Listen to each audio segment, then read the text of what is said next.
It's really fun. I love conducting healers initiation because the preparation, because there's so much of fun we can have in the class, especially the questions which come up, and you will know it's hilarious, I tell you. Anyway, so actually, to begin with, where did all this come where Swamiji was? When Swamiji started healing at a very, very young age. I don't know if you remember, he was sharing during his, when he was sharing in one of the sessions, how he was healing right at a very small age. He would heal his friends, he would heal his teachers, family members, anyone had anything, just with a touch he can vanish whatever they were going through. So he had that. Obviously, he was born with, he's a conscious birth, right? So right from birth, he had a lot of powers, a lot of extraordinary extraordinary senses and that sensory perceptions happening inside him. So healing was natural for him. And he always had that at ease, like an art, it just happened. Like breathing, he could heal anyone. But it so happened that much later, after Swamiji realized the ultimate light, after he wandered across the length and breadth of India, after he traveled extensively, and there came a point when he exploded into the ultimate experience.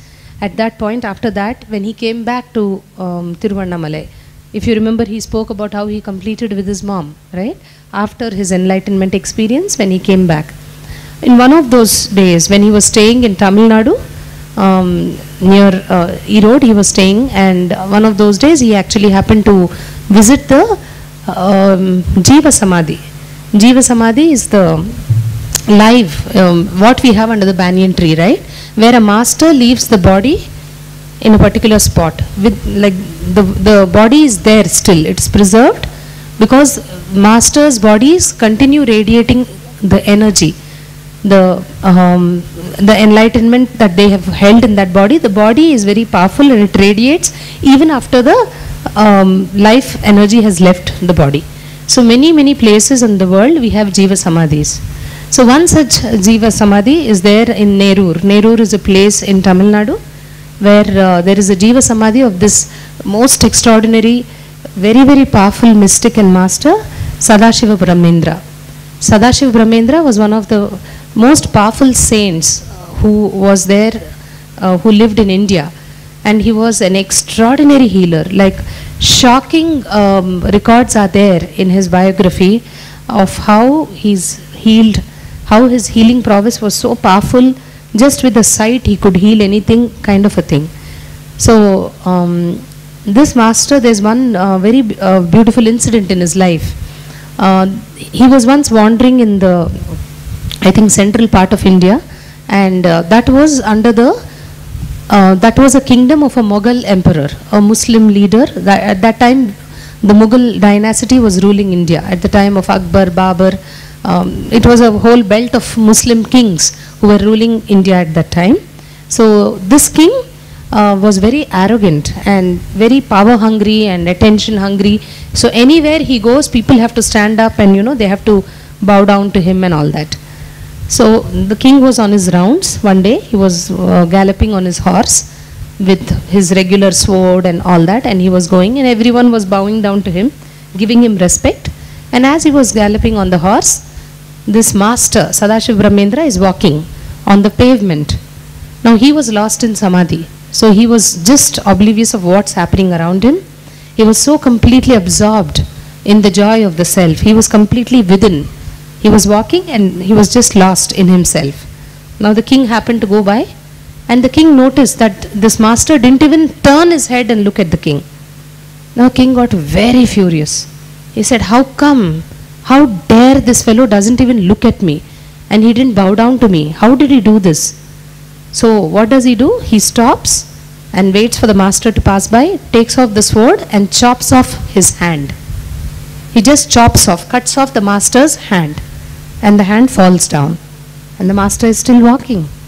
He is still in the same bliss. His face is still glowing and he is just walking. Now one of the disciples, he had a few disciples around him, takes the hand and runs behind him.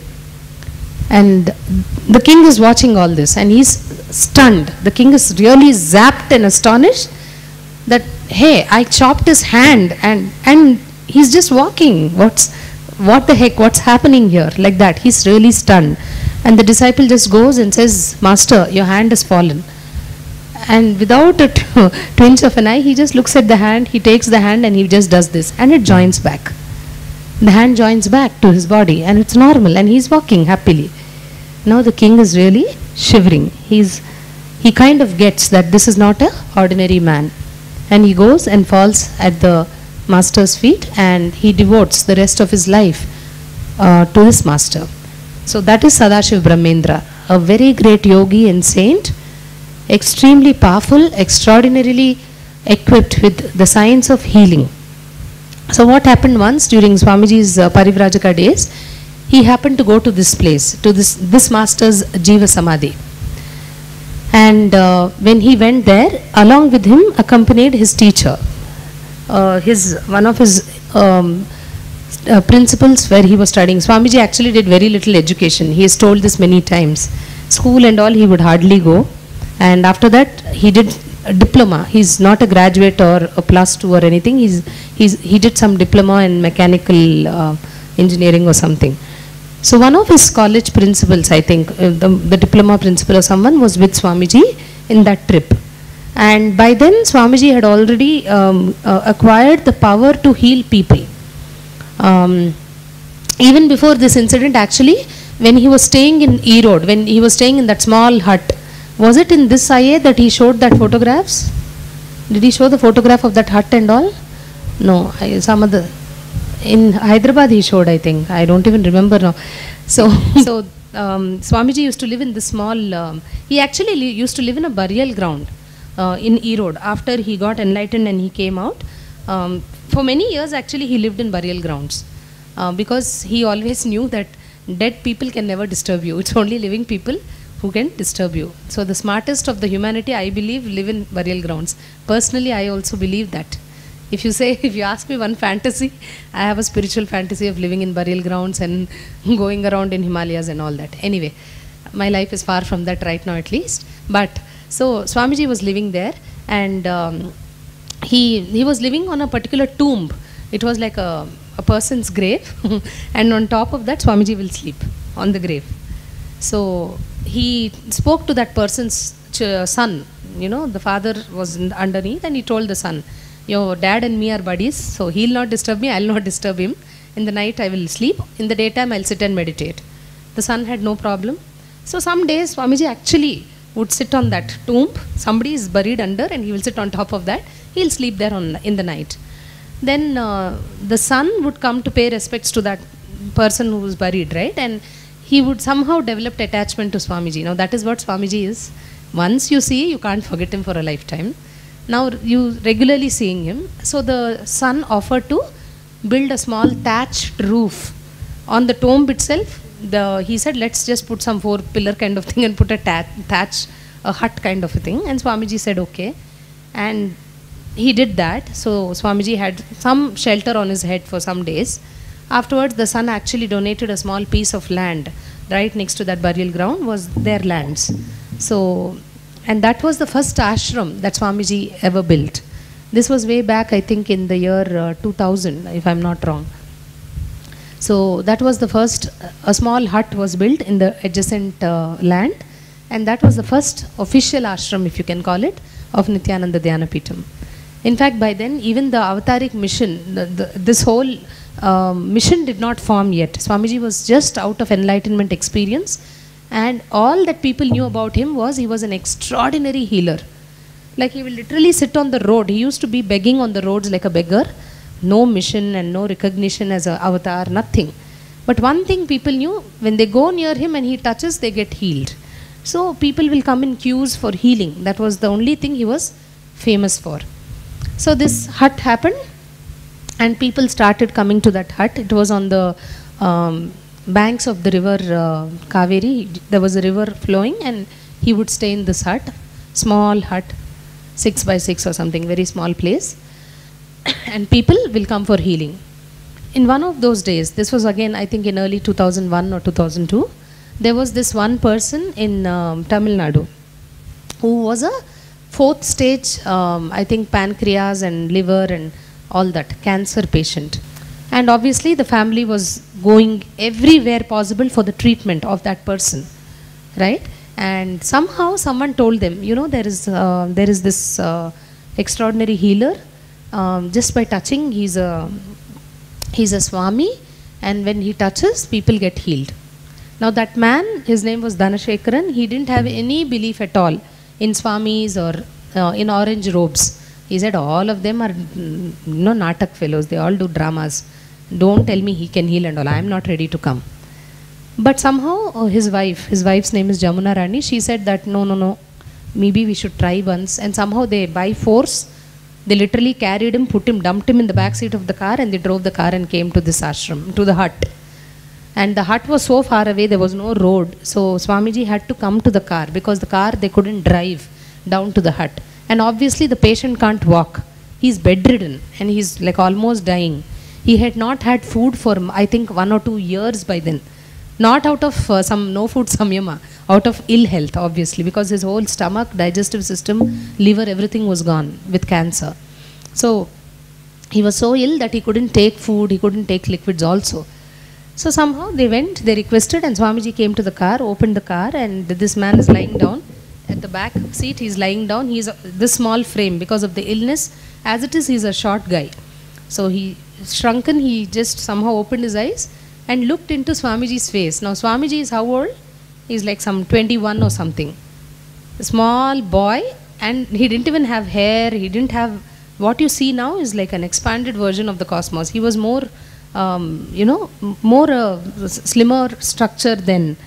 And he didn't have hair. He was like bald, a bald young boy, bald young sannyasi standing. And this man said, ridiculous, what will this small boy, how will he heal me? This is what Dhanashekaran was thinking. Swamiji just smiled and put his hand on his forehead, stood there for a few minutes, and then said, you are healed. And Swamiji left. Now they went off, the car went. I think maybe after some few hours, maybe after some 4 to 6 hours, the car comes back. And this man, Dhanashekaran, this time gets down from the car and walks. He walks up to the hut. They just barge into the hut, and he asked Swamiji, what did you do to me? Swamiji looked up and said, I healed you. No, you did something. I am feeling hungry after 3 or 2 full years. What did you do to me? I am feeling very, very hungry. What should I do now? Swamiji laughed and said, you're feeling hungry, eat. That's all. What will you do? Then he said, hey, you don't know, I'm having pancreas cancer, liver cancer, 4th stage cancer. I'm not supposed to eat anything. And he gives his whole medical history. Swami says, I don't know all that. I know you don't have cancer right now. He says, what do you mean? I'm going to die any minute. Do you understand what I'm saying? Swamiji says, I don't know what you're saying, but I want you to understand what I am saying. You are healed. You can eat anything under the sky. Now that man is shocked. He's just blinking at Swami. Then Swami said, okay, let us test. And he sent somebody to get a roadside food. You know, we have dabas. In India, you get food everywhere. On the roads, you get everything. Like tea, you get food, you get snacks, you get everything. We have a variety. You get food right from 5 cents to right to $50,000 also you get food like that. If you go to the best of star hotels, you will have expensive food. But if you go to the roads, on the roadside, you'll have a 5 rupee idli. So you have everything in India. So the place where Swamiji was staying, the only nearest available thing was some roadside food stall. And roadside food stall, goes without saying, won't be super hygienic. It will be what it will be. And they got the food from there. They actually got a dhaba food.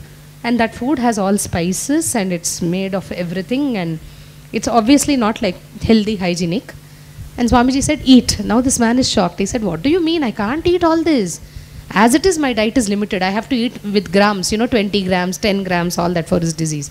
Swami said, nothing, nonsense. Eat, you can eat. I'm telling you, eat. And he ate that full meal. For the first time, after 3 years or 4 years in his life, he ate a full meal full of spices, chili, everything from a roadside. And in the house, they will do 1,000 things to provide one meal in some 48 hours for him with so much of the so-called cleanliness, this, that and all. And nothing happened to him. Now they were shocked.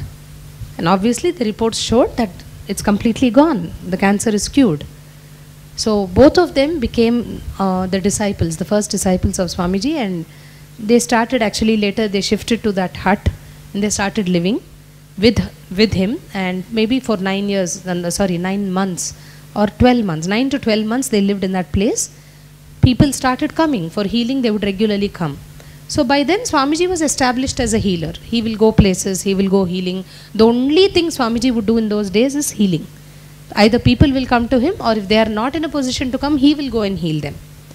And then slowly they started the 7 chakras program, the LPP level 1 that we do in Inner Awakening. The first program that Swamiji did had 2.5 people, Swamiji says. Who are the 2.5 people? These 2 fellows and 1 person who will sleep all the time. So Swamiji says he is equal to half because he never attended. He was sleeping in all the sessions. His first program was with 2 people, literally. And now thousands do that program worldwide with teachers doing it. Swami doesn't even do that program anymore, except in Inner Awakening. Anyway, so in one such his travels, he happened to go to this Sadashiva Brahmendra's Jiva Samadhi, right, where his body is there. He went there to pay his respects, and along with him his school, this college principal also was there. Now throughout she is very close to Swamiji. He had a good affinity with her and very affectionate, because throughout his studies this lady supported him in many ways, and she was his devotee more than anything else. She deeply connected with Swamiji as guru rather than as a disciple, as a student. As was the case with many people in school and college, nobody considered him as a co-student or a roommate. Everyone always saw him as a Swami and as a guru only, because his presence was so heavy. So that radiates, wherever it goes, he would radiate that. So this lady kept on pestering Swamiji. You know how to heal. Why can't you teach me how to heal? I also want to heal people. How can you be so selfish? How can you only heal? Why don't you teach us? Because she's close to him, she could ask him that way. And he was wondering, so much she's nagging. I don't know how to tell another person how to heal. I can heal, but I don't know how another person can heal. Especially people who are not even like, spiritually evolved like Swamiji, even if you call that. How do I make that happen? He didn't know. So he told her, see, I don't know. She said, no, you know, but still you're not telling. Please, you can do anything. What are you saying? You're enlightened. You can download that and you can give me. So she kept on nagging him. All right, they kept talking and they came to this Jiva Samadhi, to this master's grave. We can't call it grave, but I have no better word in English. So they came to the place where the master left the body. They came there and Swamiji stood there. The teacher was also there. And Swamiji was connecting to the master. As he was connecting to the master, suddenly he saw the master in the form. And she couldn't see. Right? Because to be able to connect with the higher frequency, obviously your frequency has to be elevated. She was talking to Swamiji only. She could see only Swamiji. And Swamiji was seeing the master, and Swamiji just told the master, see what she's telling me. She's telling me she wants me to heal her. And I don't know how that can be done. Now this lady is looking, she's seeing only Swami. She can't see anyone, but Swami can see this master, and he's talking to the master. Now, as this lady is watching, the master picks up a darba grass. There is a small grass blade which is typically, it has good healing, it supports healing. It's like a herb. It was there growing all over the place. The master just picks up one and he gives it to Swamiji. Now this lady can see that grass being given to Swamiji. Do you understand this? Without any person, just like how they show in the movies. There is no person, there is Swamiji, there is Swamiji's hand like this, and the grass is coming out of nowhere. Invisible space giving the grass. Swami can see the person, the lady cannot see the person. Is everybody understanding this? Alright. So, she could see the grass being given. As Swamiji held out his hand and the master was blessing him, as he was touching the grass and taking it, the entire science of how to have another person be a healer got downloaded into Swamiji from that master's biomemory. That master just blasted that biomemory and inserted it into Swami. That's it. He just received it at that moment. And the grass came into his hand. And the same grass, he actually took a little part and he gave it to this lady. He just gave it to her. The moment she touched it, she became a healer. The Ananda Gandha chakra, it is called. It's not a chakra actually. It's not an energy point. It's a very, very subtle space inside you. When that gets activated, you get the power to heal others. And that is actually very, very, very rare. You don't have the science of activating the Ananda Gandha chakra anywhere in the cosmos. Even in the Vedas, it is recorded only in 2 or 3 places, that's all. Meaning it is that secret. Why is it that secret? Because one has to be highly evolved in order to have access to that science. Do we understand this? Only in Saundarya Lahari, not even in Saundarya Lahari, in one of Shankara's works, I think in Saundarya Lahari only, right? In Saundarya Lahari, Shankara brings references of the Ananda Gandha chakra and how when it is activated healing can happen. And I think in 1 or 2, not even Manu Smriti. Manu, by the way, is the head of humanity. If you've heard Swami speak again and again about Manu, he is like the father of humanity, if you can call so. He was one of the first human beings who walked on the planet and made all these rules and the societal concept. Everything came out of Manu's intelligence. And Manu is considered to be the son of Brahma. Brahma, the creator, who were there in the beginning. If you see mythologically, all this is only Brahma, Vishnu, Maheshwar were there. It started with whether you call it Big Bang or whatever, that blast happened, where Shiva paved the path through rejuvenation, through destroying, and he blasted it, and then the creation started happening through Brahma, and the sustenance started happening through Vishnu. Once all that happened, then came Manu, and other human being, the human race evolved slowly. So this Manu Smriti also doesn't speak about the Ananda Gandha chakra. Much earlier scriptures, much earlier Vedas, the very Vedas from the Brahma's Mukha, the Vedas probably have 1 or 2 references. And the last we know, the most contemporary, is when Adi Shankaracharya brought it up in his verses. Adi Shankaracharya is another incarnation, another saint. He is the saint who propounded the Advaita theory. Hinduism is being revived and established by Adi Shankaracharya. So in his works, he mentioned Ananda Gandha chakra. And the Puranas say that this chakra or this space inside you can be opened only when you do hundreds of years of penance. Hundreds and hundreds of years of penance, till the time when your hair and your nails overflow on the ground to kilometers. They say the nails have to touch the ground and overflow. At that point, you may get access to this chakra. Do you understand this? When I say nails have to overflow, means that many hundreds of years you have to be doing tapas, sitting in penance, in samadhi, literally for you to acquire the science of opening, activating your Ananda Gandha and being able to heal your body and other bodies. That kind of a, it's that kind of a profound, I don't know what to say, awakening that can happen inside you. And that Swamiji does with healer's initiation. Just in seconds you will see, he will open it for you. And you will see the difference. I can promise that to you. You will see something happening, it just happens. So that's the power of an incarnation. An incarnation holds the power to give you that kind of an access. And it is I feel his immense compassion that he has literally brought this science down to earth like this. Today we have more than 6,000 initiated healers across the globe. All of them doing the job of what Swamiji's 2 hands sitting here do. Swamiji has always said that physically in the body I have only 2 hands. And you have 7 billion people out there. So all my healers are extension of my very hand. When you are stretching your hand to heal someone, remember, my hand has extended into your hand. That's what he says. So you're literally having Swamiji's hand stretched through you and the energy goes into someone else. Connie, don't read the book now. Please close it.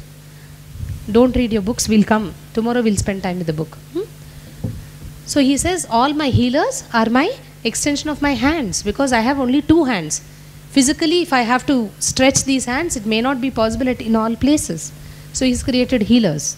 He says, all my organizers are my extension of my head. How many of you are organizers in this room? Organizers? You organize Swamiji's events, programs, satsang centers, 4, 5 of you all. Yeah. So you should know that he always considers his organizers as his head. He says, with one head, what I can think and administer, all my organizers are extension of that one head. There are hundreds of heads who administer like me wherever they are. So, and he says his teachers are his extension of his very voice. He says, with this one voice, how much I can reach out? All my teachers, when you become an acharya, we have a teachers training program.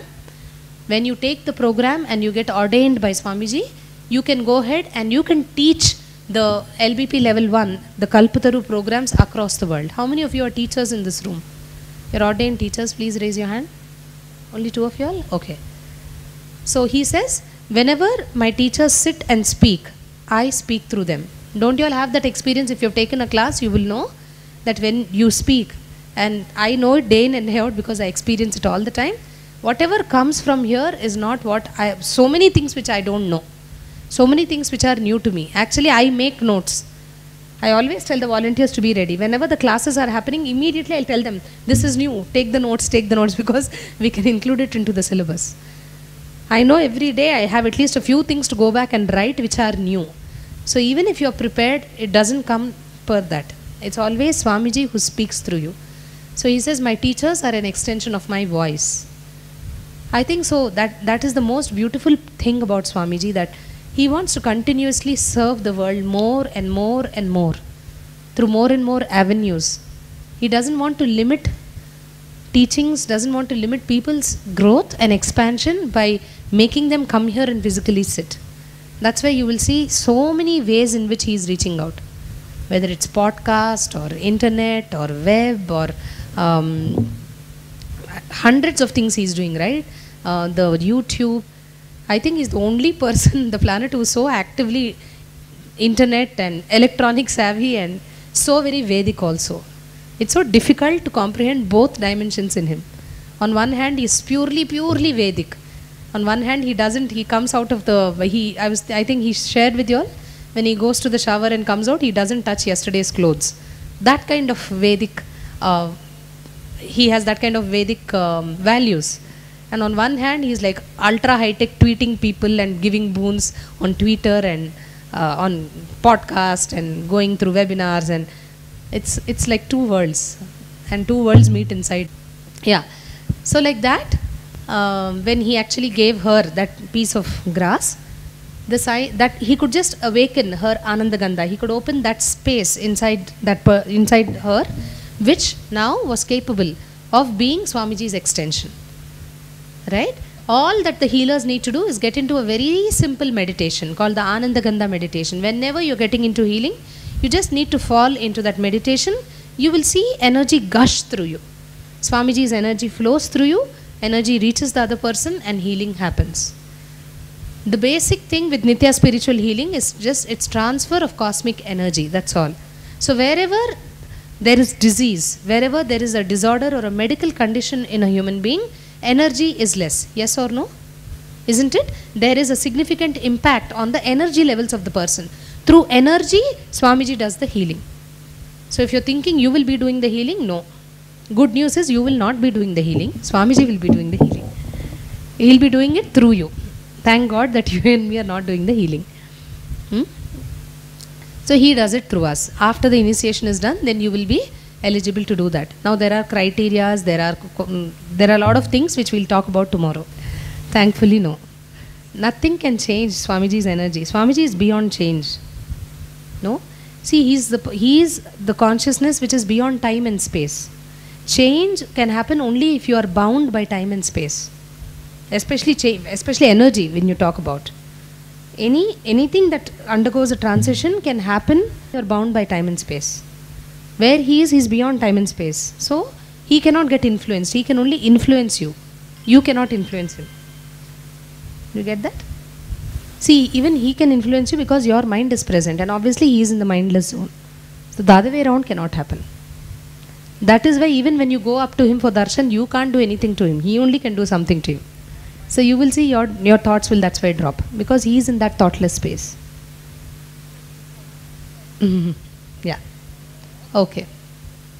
So, that's how the first healer was born.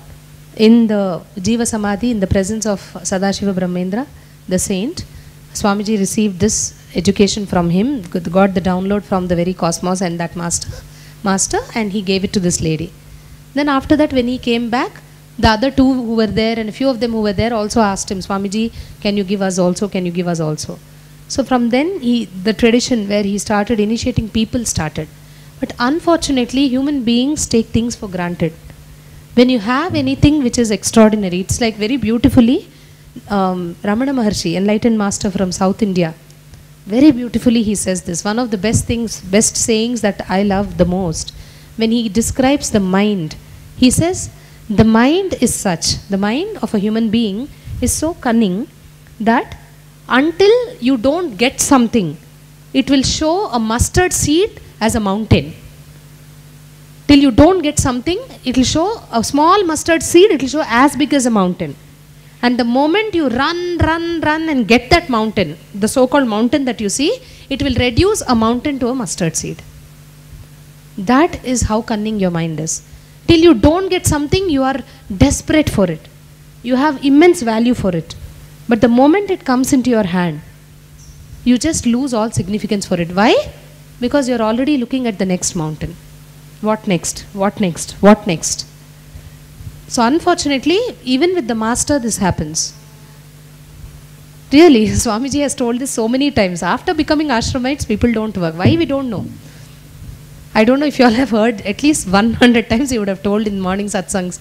People can come all the way from Africa, America, Canada, Australia. They will sit in the flight, stand in the flight. They'll even come walking. They won't have money. They will beg. They will borrow. They will kill someone, get the money, beg, borrow, steal. They'll do everything. But after being in this campus, from here, from Anandapuri, which is right behind where all of us stay, till Chitsabha, they won't come. They won't come, that's all. Now he is live. You can get to sit with him physically. Nah. Because the mountain has become a mustard seed, that's why. Because what seemed like a wow till you got into the campus becomes okay, granted. Because of the mind.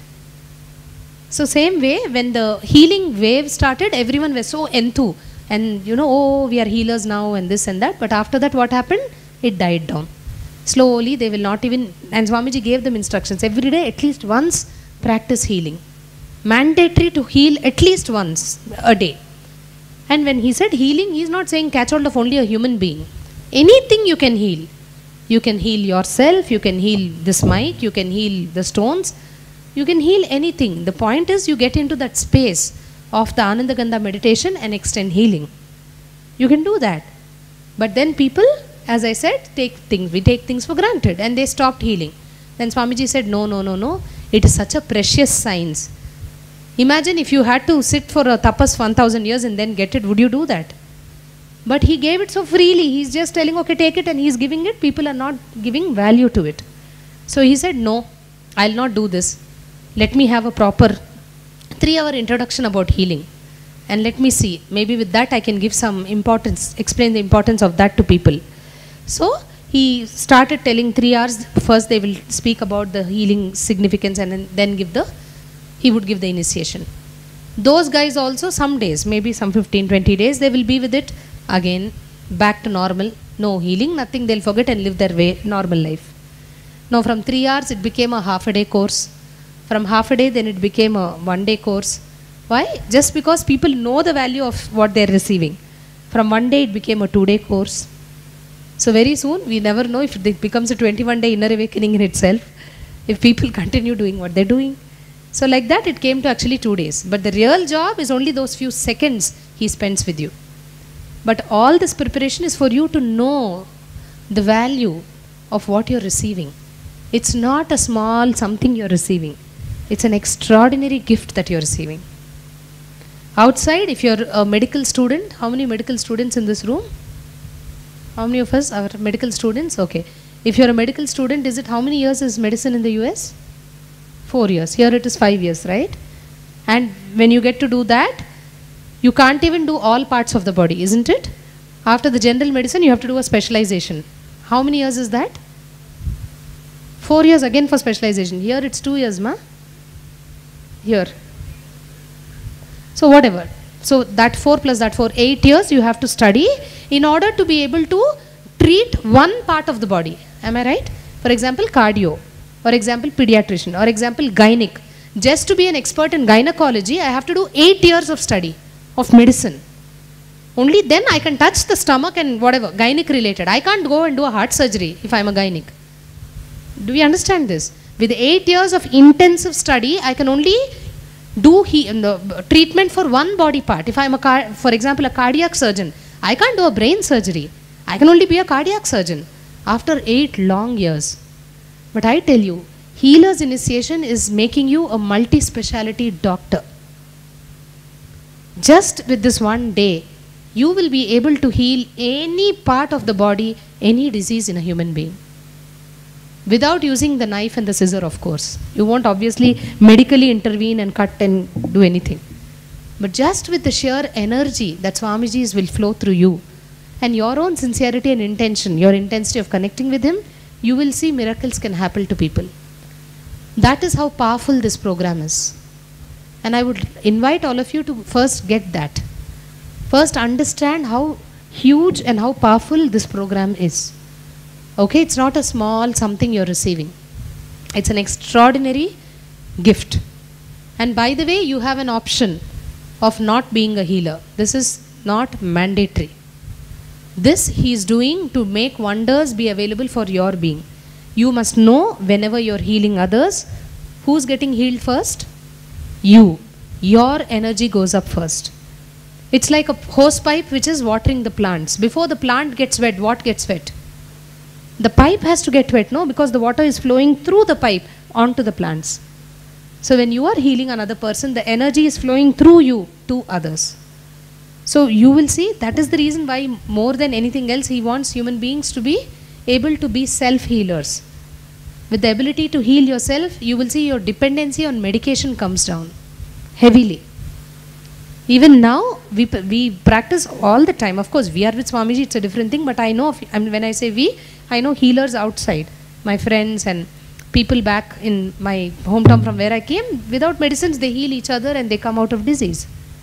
And that's something really beautiful, no? So for that, he wanted to include this. He wanted all of us to know the prominence and choose it. You have to choose it as something you want for yourself. So if anybody in the room does not want to be a healer, please raise your hand. If you don't want to be a healer, there's nothing wrong. You can choose not to be a healer. Only that you will not be a part of this initiation, that's all. You have a choice. If you're ready to be a healer, then we'll start the program. We can start the preparation. If you're not, you can tell us and you can be, just for this one day, you can be out of the class. Anyone who's not interested in being a healer? Okay, great. Good. And we'll get into the nitty-gritties. As I said, there are a lot of things. We'll speak about all of that tomorrow. Don't worry. If you have questions, keep them till tomorrow evening. By evening, if your question is not answered, then ask me. And we'll anyways have a exclusive question answer session. Okay? So that's how the entire science of healing got reproduced into other human beings by Swamiji. And interestingly, when this ashram was donated way back in 2003. When Swamiji's, that was the time when Swamiji's mission got revealed to him. You know, through divine vision, he got the vision about how Dhyanapitam, Lifeless Foundation, which is called in the West, and Nityananda Dhyanapitam, this entire yoga, dhyana, bhakti, you know, the all path fold that the mission follows, got revealed to Swamiji. When that got revealed, Swamiji was clear that it's going to happen in a place where there'll be a huge banyan tree. A banyan tree that's being guarded only so that it can be given to him. You remember the first day I was speaking? Do you all remember about how there was a snake and there were demigods in this place? In fact, this entire land was a snake farm. No, really. It was a snake farm. There were like over, I don't know how many thousands of snakes were there. Entire land was a snake farm. Thousands of snakes were there, and this whole thing was like a forest. Still, the early people who were there with Swamiji when they came into the ashram still will share with us that they used to see cheetahs, tigers, peacocks, bears come.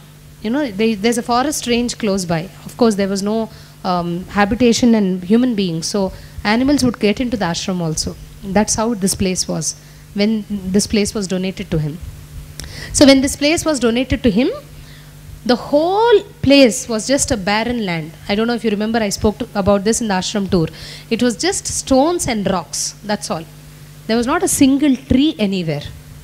And people were shocked. How can this place, it's not even livable. There was no water. It was just dry twigs and weeds, and you just can't live. And Swamiji just said it will happen, 6 months. This is an international ashram. They're just looking at him when they're stunned. They're laughing within. What is he talking? And he is not even like how he is now, where he was just like one amongst them, like a kid only. He was like a college kid, 21 years, 22 years. And he said it will be an international ashram. They didn't believe it. But 6 months from that day when he said, the first international ashramites came into the ashram. From the US, he's a patented scientist. The first person who joined this ashram from the US is a well-known patented scientist in the US. He and his wife, they left all their properties there, settled in the US. Of course, they followed Swamiji and they moved with family, and since then there was no turning back. We started having programs. Now you can see the ashram has all nationals living inside. And even water, I know, came like that only. There was not a single drop of water. They called experts and they said this water, this land is barren land. It's only rock till like lot of feet underneath. You can't get water. All that Swamiji will do, he'll take that. He used to have a walking stick. He still has. When he is in Samadhi, he needs something to hold on to. For him to get into how, it's actually very interesting how difficult it is for us to leave the body.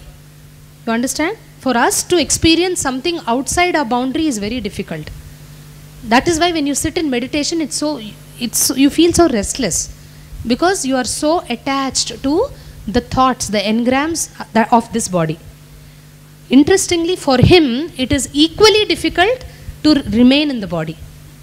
Because he is always in that expanded, boundaryless state, literally like a balloon. He feels like this, if you can say that. It is very difficult for him to get into this small frame. He has once told us that it's like a huge elephant getting into a small hut. He has to squeeze himself and bolt himself into this body.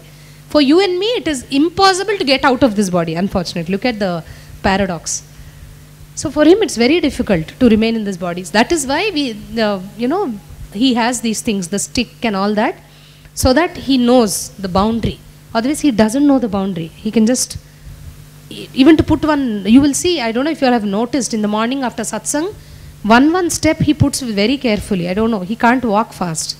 Even after darshan, if any time the screen is open and he gets up and walks, he can't walk. He'll be like that. Because he's expanded, like he's out of the boundary in those moments. Anyway, so he, with that stick, the stick that he had, Swamiji would just tap, dig here.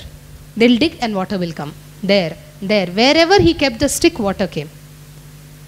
Swamiji says, what is there? Varuna Deva was with me. Varuna Deva is the lord of water, rains. He said, whenever I put the stick, he came down and he blessed with water, that's all. I tell you, it's been so many years, 2003 to what is this now, 2012, 9 years. We never have a water shortage or problem in the campus. Everywhere you'll see taps. Water is just in abundance. And I know of areas which are dry all around, where there is no water. In this land, we don't have a dearth of water. Abundance. I tell you, so many miracles. Swamiji's miracles are not one and two, like so many. I remember once, I was not there, but the story was shared in the Guru Purnima before, I think some 3 years back, before the scandal. There was this Guru Purnima is the day when you offer your gratitude to the Master's feet. The Guru's Day, basically, celebration like how we have Mother's Day, Father's Day, Guru's Day. So all disciples, devotees across the world celebrate it. They come physically and they submit their gratitude at Swamiji's feet. It is like Swamiji takes away your karma. He eats up your karma and accepts your offerings. That is, by the way, the only occasion where Swamiji uses whatever you give him for his personal use. Throughout the year, what is given as alms to Swamiji is used, on Guru Purnima is used throughout the year for his expenses. People give money, people give rice, vegetables, lemons, all like from there, you have farmers. They come from their fields, they cut the crop and give. All that he uses, he eats that, he uses that only. That thing and what comes for Pada Puja. Whatever you pay during Pada Puja is directly your karma, he eating it up. Because he uses that for his expense. For years you will be feeding him. It's like you are feeding him personally when you are doing Pada Puja. That money does not go to anything else but to him. It goes into his personal account and he eats with that money. So if you have done Pada Puja, you should know how significant it is.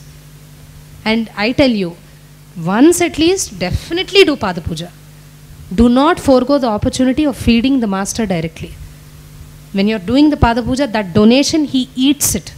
He doesn't share it with any one of us. He eats it. So you are directly putting food. It's like feeding him in the mouth. Don't lose that opportunity. That's all I can tell you. And that too, you've come so far, you've spent so much, some little much more, but what you get out of it is something unimaginable. Anyway, so where were we? Yeah, that time in that Guru Purnima when he gives general darshan, you know, like all people will be coming, it's a free darshan, and thousands were there. I think they had an estimation of some 30 or 40,000 people, and you will not believe, throughout the day and night we give free food on those special days. And the kitchen was cooking for the first time in so many years. All the kitchen stocks got over. For the first time it happened. It never happened in the ashram like that. Why? Because people were coming and coming. They kept on coming. The estimation went above 8,000 people. Now, obviously in the ashram you won't have stock more than that much. You will have up to maybe for 10 more thousand people. Now 10,000 people came, they're cooking everything. Literally they shared, they had to scoop out the last heap of rice from the rice bag. And everything is empty. And now they are obviously they are in palpitation. What do we do? They can feed people for 1 more hour or maybe 1.5 hours more. Everything empty and the crowd is not stopping. The gates are full. People are just coming. New people, and they're just eating. Now they didn't know what to do. So they came running. The message came to Swamiji. Swamiji never gets up. Especially these special days, Guru Purnima, Shivaratri and all. When he sits, he sits. You will see 12 hours he will sit sometimes, continuously. Satsang, Abhishekam, this, that. Darshan itself he will give for 5 hours. Because thousands of people. He won't get up. He won't eat, he won't drink, he'll just sit. First time Swamiji stood up. He got up from his seat, he went to the kitchen. That last handful of rice, the grains, he took in his hand, he just put it into the big cooking vessel and said, she's on her way. He meant Annapurni. Annapurni is the goddess of food. He just looked up and put that and said, I saw, she's just coming for us. She will come. And he came back and sat. Now half an hour over, 40 minutes over, nobody is coming. They're like, what he said, she will come, who will come? Then he said, then they said, Swami, nothing is happening. She is not coming. People are coming, eating and going. He said, it's happening. Just wait, it's happening. And they saw within 1 hour, a huge truckload, big caravan of food just came from Tamil Nadu. Some devotees just sent food, that's all. Now they know who sent it, obviously. And immediately that food that was used. They sent cooked food, they said uncooked, whatever was used. And not a single person went without food on the campus. Not only that, the stock was enough for the next many, many days. That came in that lorry. Because it was not, they couldn't exhaust the stock. It kept on coming. It was like an Akshay Patra, meaning it just kept filling itself. This is like one. If I sit like this, we can sit for the next 1 week only with stories of how Swamiji did all these things. Not one, not two, hundreds of stories. This one, I don't remember the exact year. I think it was like maybe 2 Guru Purnimas before the scandal. So that would be what? 2010, maybe 2008. 2 or 3 7 or 8. So his energy, why I am sharing all this is the energy, the power that the energy has. Not just human beings, but anything can just happen. When the frequency connects with his frequency. If something is not happening in your life, it is only because your frequency is not matching up with where he is. Because till that happens, no matter how much he pours, you are not in a position to receive. Did you get this? Now people, when he said that, oh, food will come, now they are so much deeply connected, they are so much into him that it happened. Now if they had even one doubt, he will tell, what if it doesn't come? Then it won't come. It's like that. You understand? He gives. But the happening only happens when we are also receiving it. So that's the key. And that's the reason why each of you should be completely prepared. Because this will defy your logic. Logically, you can't understand. How can you put a hand on someone and they get out of disease? No, there's no logic to this. But there are hundreds of things without logic. Tell me, how is the sun coming up every day? Tell me what logic is there for that. There's no logic. There are hundreds of things like that. Right? So what's important is that we put aside our educated, civilized logic aside. And just get into the experience of receiving. And then you will see so many things can express through you. So many things. Without your knowledge, they'll start expressing themselves through you. Do you get this? So, like that, the first time when he came and the water, and I was speaking about that, right? They were surveying the whole ashram, and there is one corner of the ashram on this side which has a bamboo grove, completely, dried up trees, dead. They were just hard, dry twigs. And somebody suggested, Swami, we can use this place for something. Let's chop off all this. Let's clear this place. It has tall bamboo trees. And Swamiji said, no, this is going to be our Siddhavana. This is our healing land. Don't touch anything here. And that, remember the darba that Sadashiva Brahmendra, the master, gave him? He preserved that carefully. He took that out and he put a piece of that in that land, in that small clearing.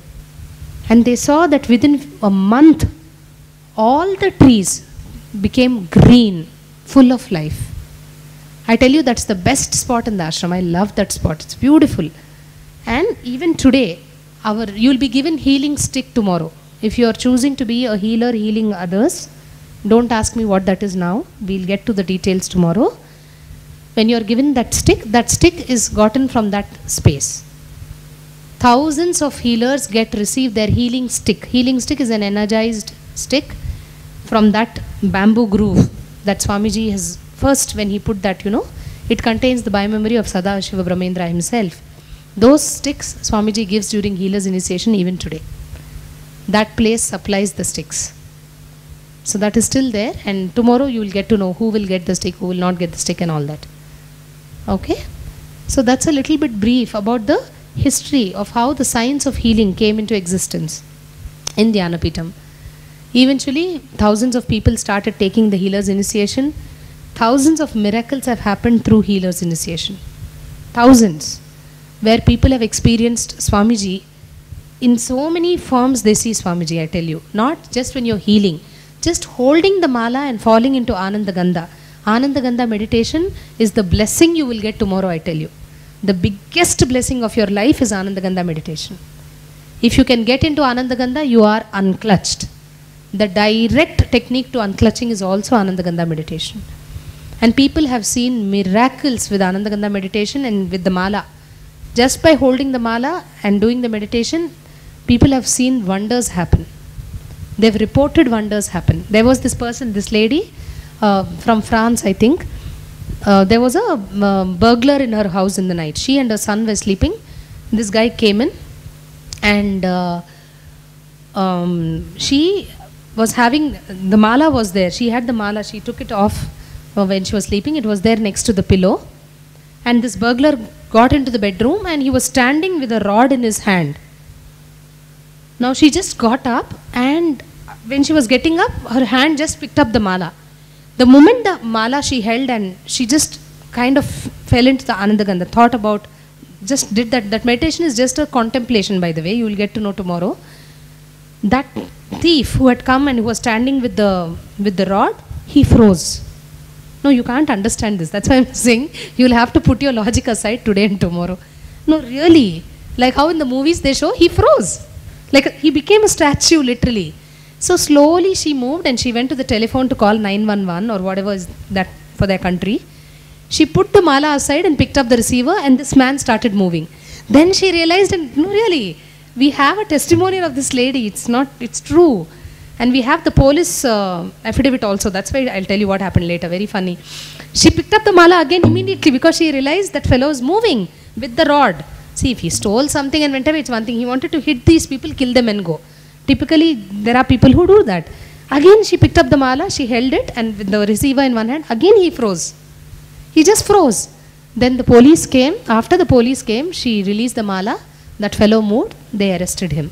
Now the fun is, after he went to the police station, that person filed a case on this lady, saying she did some black magic in her house. Otherwise, how can I freeze? She did some black witchcraft on me, and I did not move. So I am filing a case on her. Of course, that case did not stand in court. That's a different thing. But that's how it ended. And that's where she sent the complaint that fellow gave. She faxed that affidavit to us, saying, this is what happened. Another lady from Tamil Nadu, she was one of our teachers before the scandal. She was not working. One day she was coming from somewhere. It was quite late, like I think 11 or 11:30 in the night. She was literally on the last bus. She had to take a bus. Her house was far away from where she was traveling. And she got into the bus and saw that, the bus was empty. There were no ladies, and there were some rowdy fellows, some disturbing elements drinking and in the bus. The driver is not saying anything, and she sensed that the atmosphere is not right. They were kind of advancing towards her. All she did is held the mala, do the Anandagandha. Suddenly the bus stops, and I'm telling you, this is in Tamil Nadu, like in some remote place in Tamil Nadu, and a Punjabi inspector gets into the bus. A Punjabi cop. Punjabis means it's a caste in India, Sikh. Now it's very rare to find Punjabis in Tamil Nadu, that too. He's a proper Sardar, and he gets into the bus as a cop. And he stands in the bus till the bus goes to the destination. He gets down and he sees the lady off till her doorstep, like till the lane, right? Now this is over. And she was obviously grateful. She was crying out of gratitude. She thanked the cop. Now this got over. She didn't tell about this to anyone, okay? After 3 months of this happening, maybe this happened in September or October, November, December, we had Jayanti. Jayanti is January 1st celebrations. Swamiji's birthday celebrations. You saw the procession, right? Like that, we take out a procession on a couple of days. The procession was happening, thousands of devotees across this side, that side, everyone was there. And this lady also, this teacher, she was standing. Now the procession, what is that? The palki moves. The carriage moves ahead, and Swamiji, from the corner of his eye, he caught that lady. She was standing there and she was doing that. And she did not share this incident with anyone, I tell you. She didn't tell us, she didn't write to us, nothing. Nobody knew about it. Swamiji just saw from the corner of the eye. They went like some 200 yards it went off. He looked back and he called her. Now, she took some time to come and she came running. And he just asked her, police dress eppudu irukuma? How was the cop dress? Huh? How was the dress? And that's it. What you're saying, ma? You were there? See, she was there in that procession.